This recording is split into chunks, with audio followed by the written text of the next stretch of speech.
bizim bahçede doymayacak çabamız. Daha gerçek, güzelden daha güzel.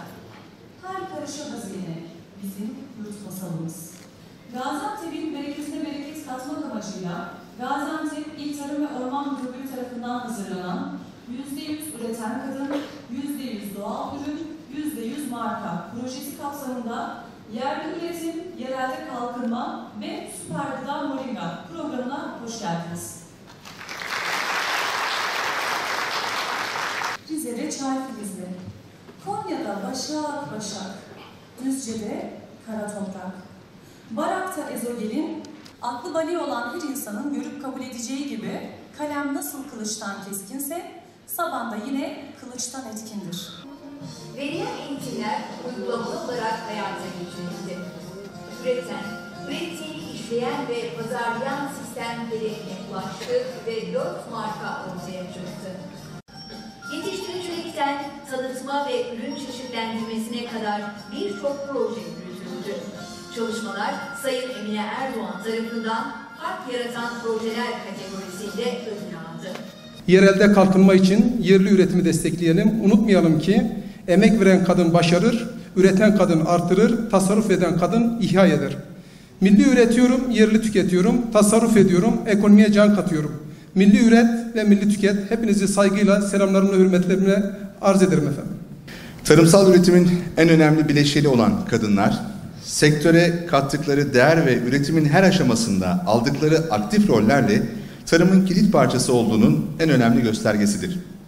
Kırsalda kadına götürülen her türlü hizmet aslında topluma hizmettir. Çünkü kadınlar öğrendiklerini hızla aktarmaktadır ve sonuna kadar takip etmektedir. İşte bu noktada eğitim ve inovasyonun, teknoloji ve tarımsal yeniliklerin aktarımının, girişimcilik ve örgütlenmenin sağlanabilmesinin güçlü bir şekilde gerçekleştirilmesinde, kırsalda kadınların unutulmaması, hatta çalışmalarda olabildiğince aktif rol almalarının sağlanması oldukça önemlidir. Bakanlığımız tarafından bugüne kadar 180 binin üzerinde faaliyetle 2 milyondan fazla kadın çiftçi eğitim almış, birçok çalışma ve projeler yürütülmüştür. Bakanlık olarak biliyoruz ki kırsal kalkınmanın ana aktörü olan kadınlara yönelik yürütülen her çalışma ve proje az ya da çok kadınların güçlenmesi için önemli katkılar sağlamaktadır. Bu farkındalıkla Eğitim ve Yayın Dairesi Başkanlığı olarak her yıl il müdürlüklerimiz tarafından kadın çiftçilere yönelik hazırlanmış, bölge kalkınmasına ve kadın istihdamına katkıda bulunabilecek projeler seçilerek il özel projeleri olarak yatırım programı kapsamında desteklenmektedir.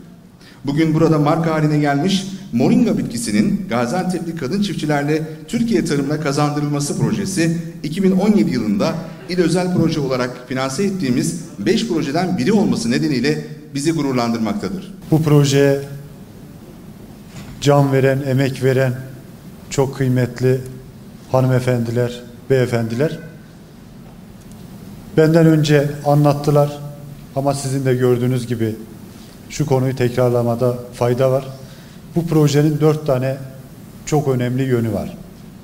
Bir tanesi hiç şüphesiz kadınların emeğine dayanıyor olması. Üretim çok iyi ama üretimi hanımların yapması, kadınların yapması daha iyi bir şey.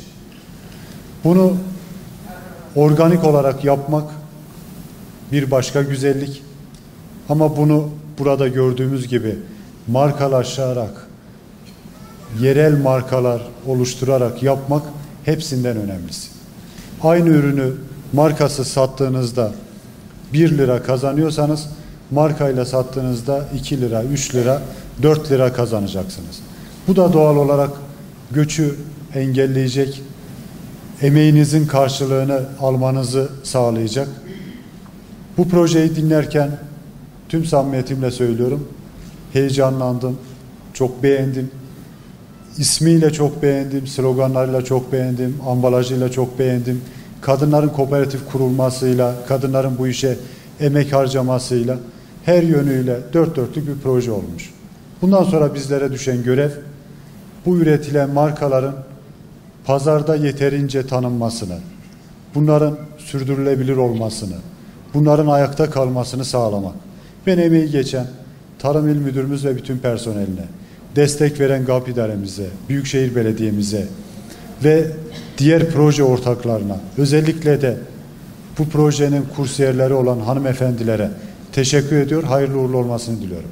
Türkiye'de bu kadar önemli bir bitki hiçbir şekilde işlenmemiş, hiçbir şekilde yetiştirilmemiş.